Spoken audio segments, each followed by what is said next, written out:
2장 1절부터 9절까지 보겠습니다. 형제들아, 내가 너희에게 나아가 하나님의 증거를 전할 때에 말과 지혜의 아름다운 것으로 아니하였나니. 자, 형제들아, 고린도 교회 성도들에게 말하죠. 내가 너희에게 나아가. 자, 이 말은 바울이 처음에 고린도 교회 가서 전도를 했을 때를 말하겠죠. 2차 전도 여행 때 내가 너희에게 가서 복음을 전할 때에 어떻게 하였습니까? 바울이 그때 바울은 설교할 때 하나님의 증거를 전할 때, 즉 말씀은 복음을 전할 때에 말과 지혜의 아름다운 것으로 아니하였나니. 자, 이 말은 쉽게 말하면 헬라 문화의 배경으로 봤을 때 쉽게 얘기하면 내가 복음을 전할 때에 철학적으로 이렇게 사람의 말을 섞어서 내 생각을 섞어서 그렇게 복음을 전하지 않았다라는 거죠. 바울도 굉장히 똑똑한 사람이잖아요. 그래서 이미 헬라 철학에 대한 이 충분한 지식이 있음에도 불구하고 그런 철학적으로 어렵게 말하지 않고 내가 복음만 순수하게 전했다라는 것을 얘기합니다. 자, 또 이어서 내가 너희 중에서 예수 그리스도와 그가 십자가에 못 박히신 것 외에는 아무것도 알지 아니하기로 작정하였습니다. 자, 내가 작정하였다, 결심하였다 이 말입니다. 무엇을 결심하였죠? 복음을 전할 때는 복음만 전하기로, 사람의 말과 지혜를 섞어서 철학을 섞어서 말하지 않고 내가 복음만 말하기로 결심했다 이 말입니다. 자, 이 말은 내가 너희에게 나아가서 이렇게 했단 말은 너희에게 나가기 전에는 이렇게 안 한 적도 있었다 이런 말이 또 포함이 되겠죠.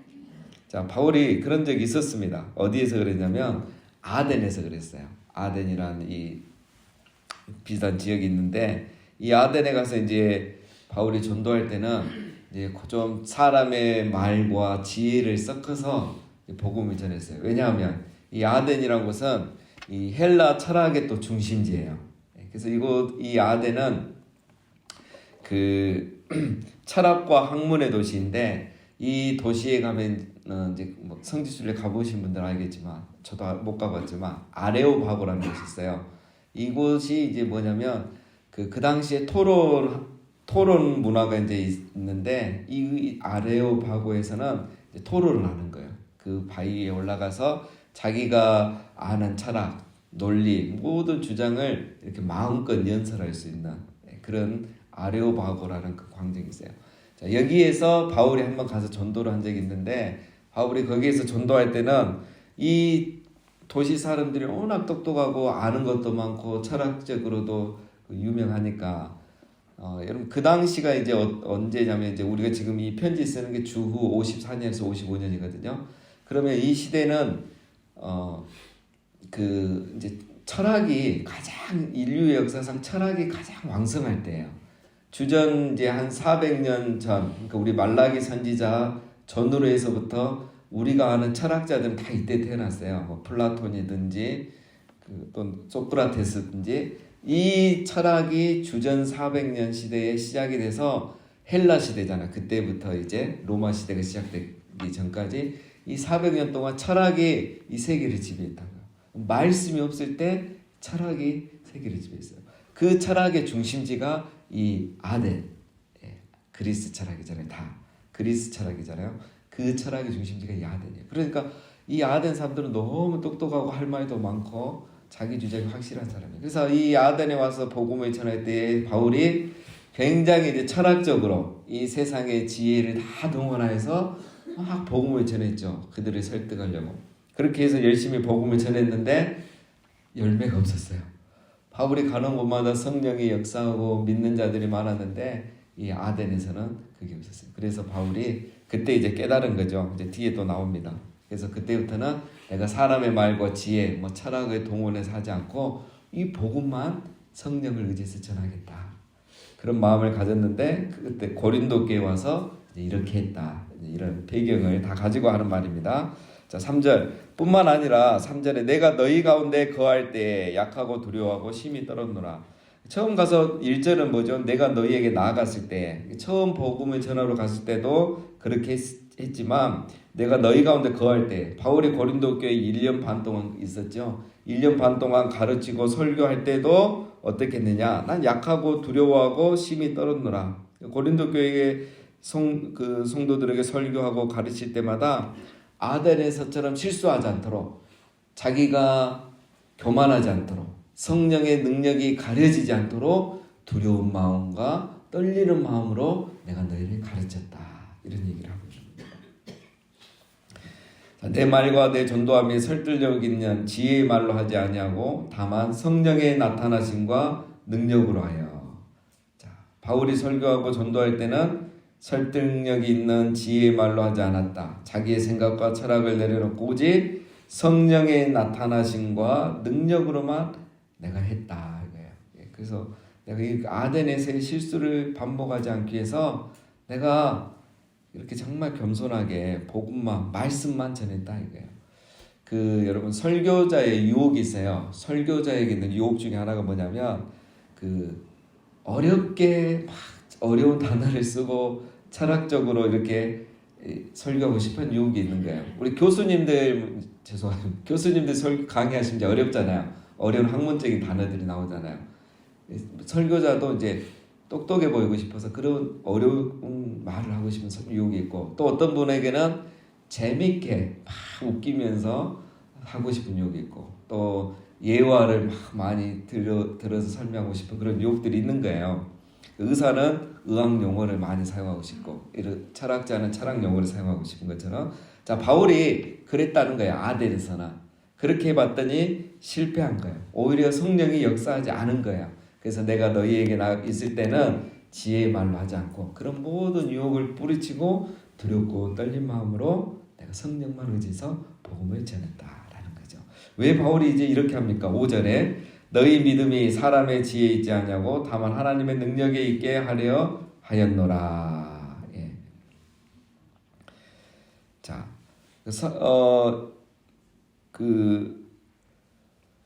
이제 설교자가 예를 들면 유머만 말하고 또 듣기 좋은만 말하면 듣는 사람이 이제 그게 좋아요. 좋아서 교회는 나오겠지만 뭐죠? 그들의 믿음이 어디에 있습니까? 사람의 지혜에 있거든요. 인간적인 거에 이제 기대지는 거예요. 그래서 그게 좋아서 교회 나오고 이렇게 다니지만 뭐죠? 믿음이 생기지 않은 거예요. 그런 사람들은. 그래서 결국은 힘든 일이 생기거나 시험에 들 일이 생기면 교회를 떠나는 거죠. 그런데 바울이 이제 왜 그렇게 안 합니까? 복음을 전하면 하나님의 능력이 임하여서 그 사람 안에 믿음이 생기는 거예요. 그래서 바울도 굉장히 철학적으로 얘기하고 똑똑하게 어려운 말 써가면서 얘기하면 와, 저 사람 똑똑하네. 아는 게 많네. 소크라테스, 플라톤 철학 다 이미 깼네. 이렇게 존경은 받을 수 있겠죠. 지적인 사람, 재미있는 사람, 센스 있는 사람으로. 그러나 그렇게 했을 때는 하나님의 능력이 나타나지 않고 듣는 고린도 교인들 안에 믿음이 생기지 않으면 아무 소용이 없다는 거예요. 그렇죠? 그래서 바울은 그렇게 하지 않냐고 나는 하나님의 능력이 너희 가운데 임해서 믿음이 생길 수 있도록 나는 복음만 전했다. 자, 이런 얘기를 하고 있는 겁니다. 자, 바울이 왜 이런 이야기를 하겠습니까? 지금 별로. 예. 바울이 왜 이런 이야기를 하냐면 이제 뒤에 나옵니다. 7장부터 바울의 이제 이 고린도 교회 문제 중에 하나가 뭐죠? 바울의 사도성을 인정하지 않는 거예요. 그리고 나중에 이 교회가 둘로 나눠지죠. 셋으로 막 나는 바울파다, 나는 아볼로파다, 나는 그리스도파다 막 나눠지는 거예요. 그러니까 바울을 무시하는 거예요.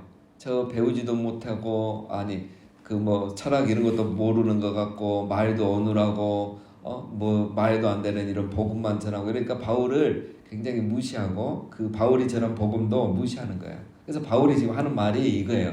내가 그걸 몰라서 안 한 게 아니고 안 해봐서 안 한 게 아니고 다 알고 해봤는데 그게 아니더라.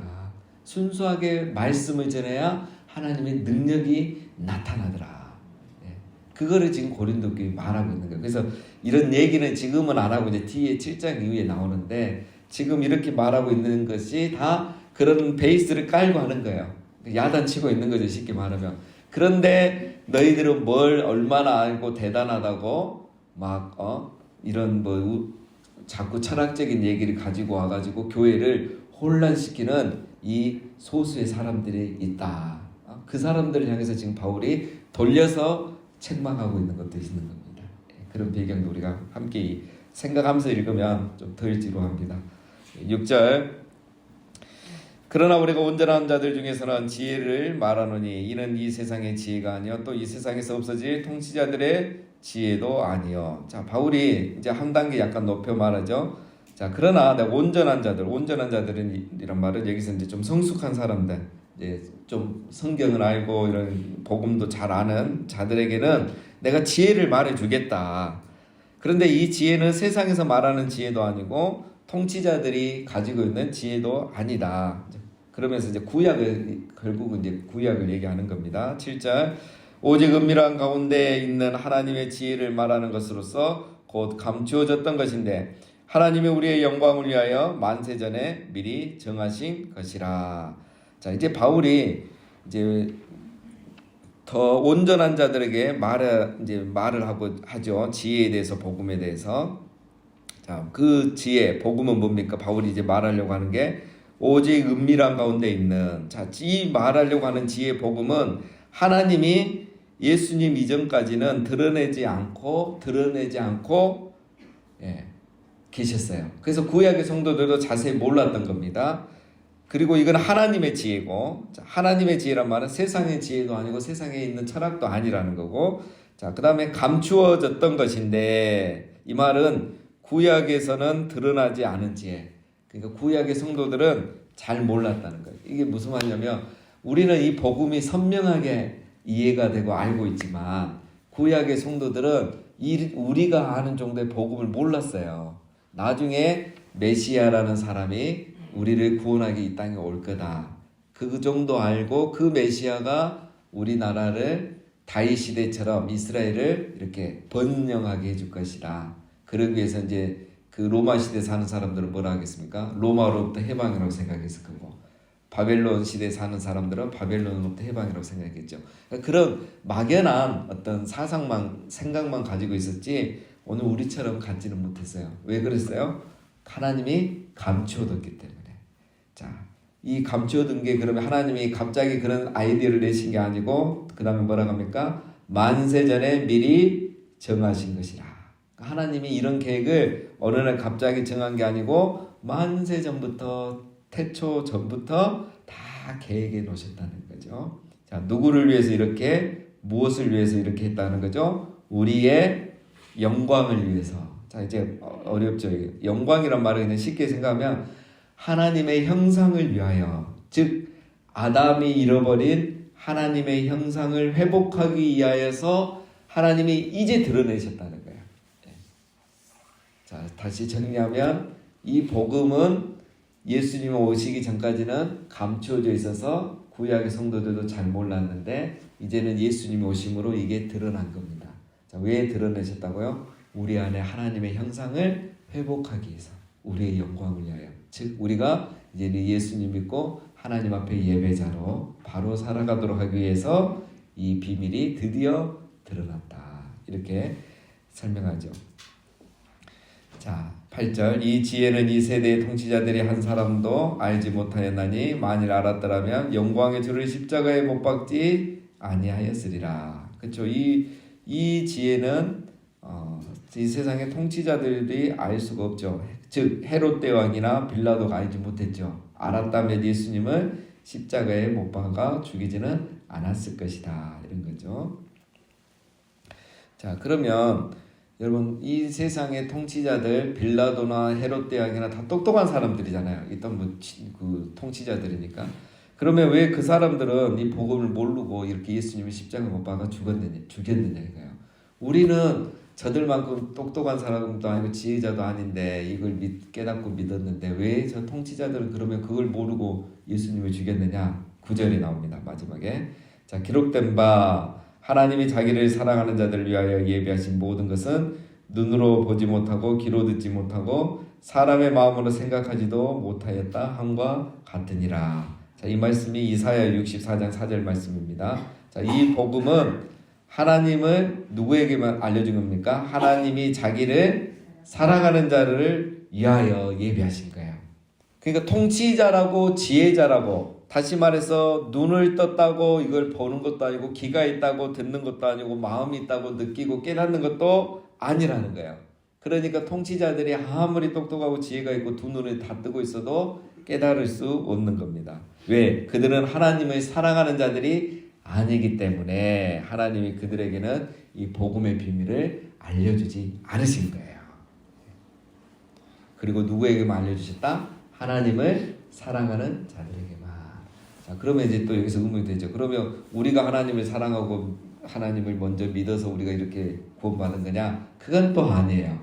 자, 로마서 8장 28절에 보면 하나님을 사랑하는 자 곧 그 뜻대로 부르심을 받은 자들에게는 모든 것이 합력하여 선을 이루느니라. 그러니까 하나님을 사랑하는 자, 하나님을 자기가 막 사랑하는 줄 알았는데 자세히 보니까 그 사람들은 누구였어요? 하나님이 그의 뜻대로 부르신 자들. 그러니까 하나님께서 예정하시고 예지하시고 선택하여서 부르신 자들이 성령께서 감동받아서 그 거듭나게 하심으로 그 사람들이 뭐죠? 하나님을 사랑하게 되는 거예요. 그러니까 이 사랑이란, 하나님을 사랑하는 자들은 지금 사실 결과의 상황입니다. 그러니까 더 정확하게 말하면 하나님이 선택하신 자들, 예정하신 자들, 부르신 자들은 하나님을 사랑하는 마음이 생기는 거죠. 그 사람들에게만 하나님이 이 복음을 열어 주셨다는 것입니다.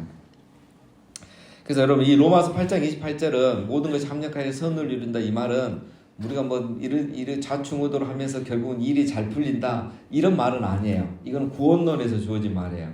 하나님께서 선택하고 예정한 자는 어떻게 한다? 좌충우돌, 좋은 일이 있다가도 또 안 좋은 일이 있어도 그 이런 저런 일을 통해서 결국은 하나님을 사랑하는 마음을 갖게 되고 이 복음의 부르심에 응답하여서 믿음을 갖고 구원을 받게 된다. 이게 바로 모든 것을 합력하여 선을 이룬다라는 말씀입니다. 그러니까 지혜자, 통치자라고 눈이 있다고 이 지혜를 깨닫는 게 아니고 하나님이 부르신 자들만 하나님을 사랑하는 자들이고 그들이 믿게 됐다는 거죠. 자, 여기서 이제 우리가 하나를 이제 적용하고 마치면은, 자, 누가 부르심을 받은 자인지 알 수 있는가? 누가 하나님의 예정과 예지를 받아서 부르심을 받은 사람인지 알 수 있을까요? 우리 이걸 이제 신학적으로 설명하고 막 하는데 그거는 이론이고, 뭘 보면 알 수 있습니까? 로마서 8장 28절 말씀을 보면 하나님을 사랑하는 사람이 부르심을 받은 사람이에요. 부르심을 받은 사람은 하나님을 사랑하게 되어 있는 거예요. 하나님을 향한 사랑이 없는 사람은 부르심을 받은 것이 아니에요. 그 사람은 교회 다닌다 할지라도 종교 생활을 하고 있는 거죠. 부르심을 받았냐, 내가 예정을 받았냐, 이걸 뭘 보면 알 수 있다? 하나님을 사랑하는 것. 우리 신학적으로는 구원의 확신을 가지면 구원의 열매라고 말하지만, 구원의 확신, 그거 맞아요. 그러나 구원받지 않아도 구원의 확신을 가질 수 있어요. 이게 이제 무서운 거예요. 그래서 그 책이, 유명한 책이 있습니다. 몇 년 전에 나온 게 구원의 확신의 제. 확신의 제. 하나님을 사랑하지도 않으면서 이 복음만, 성경만 알아가지고 나는 구원받았다고 확신하는, 그래서 종교 생활하는 게 굉장히 위험하다고 이렇게 쓰여진 책이 있습니다. 확신의 제라고. 자, 정리하겠습니다. 자, 정리하면은, 자, 바울이 지금까지 성령의 능력으로 복음만 전했죠. 그 복음이 무엇이다? 예수님 믿으면 제사받고 구원받는다. 그런데 바울이 지금 온전한 자들에게는 더 놀라운 비밀을 알려주는 거죠. 이 복음은 만세전에 예비하신 것인데 감춰뒀다가 이제 예수님 오시고 나서 우리에게 드러내 주신 것이다. 그리고 이 복음은 지혜롭고 통치자들이 믿을 수 있는 게 아니고 하나님을 사랑하는 자들이 믿는데, 그 하나님 사랑하는 자들은 알고 보니까 하나님의 부르심, 예정을 받은 자들이더라. 자, 오늘 우리가 바로 그 은혜를 받은 것입니다. 우리가 하나님의 부르심을 받아서 이 복음을 하나님의 은혜로 믿게 된 줄로 믿습니다.